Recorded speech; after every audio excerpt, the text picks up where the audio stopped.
Hello students, तो देखिए अब हम लोग नया टॉपिक डिस्कस कर रहे हैं electric field.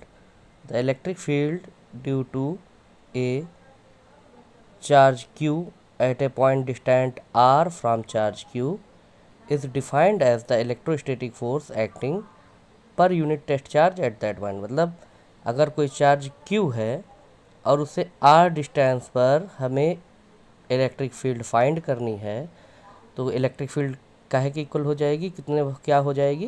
The electric field due to a charge q at a point distant r from charge q is defined as the electrostatic force acting per unit positive test charge at that point.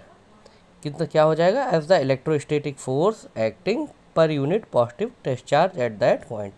ठीक, ये हो जाएगा electro as the defined as the electrostatic force acting per unit positive test charge at that point. तो क्या हो जाएगा, यहाँ पे मान लीजिए एक चार्ज q है, इससे r दूरी पर एक और test charge plus q naught ले लिया, तो इलेक्ट्रिक फील्ड क्या हो जाएगी? E equal to F upon Q naught. अब अगर E की वैल्यू क्या होगी, F की वैल्यू क्या हो जाएगी? 1/4πε0 और Q naught upon R square Coulomb law के अकॉर्डिंग। अपान में क्यू नॉट कर दीजिए तो क्यू नॉट कैंसिल हो जाएगा। क्या आ जाएगा? E equal to 1/4πε0 q/r²। ये इलेक्ट्रिक फील्ड का एक्सप्रेशन आ गया। इसकी यूनिट क्या हो जाएगी? फोर्स अपॉन चार्ज है तो न्यूटन पर कूलाम।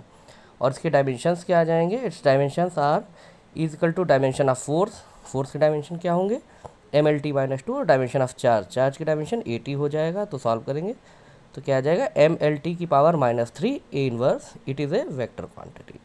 ये एक वेक्टर क्वांटिटी होती है। तो बच्चों ये देख लीजिए, अगर आप इसका स्क्रीनशॉट वगैरह लेना चाहें तो ले सकते हैं। एक बार मैंने पूरा व्यू दे दिया। ठीक है।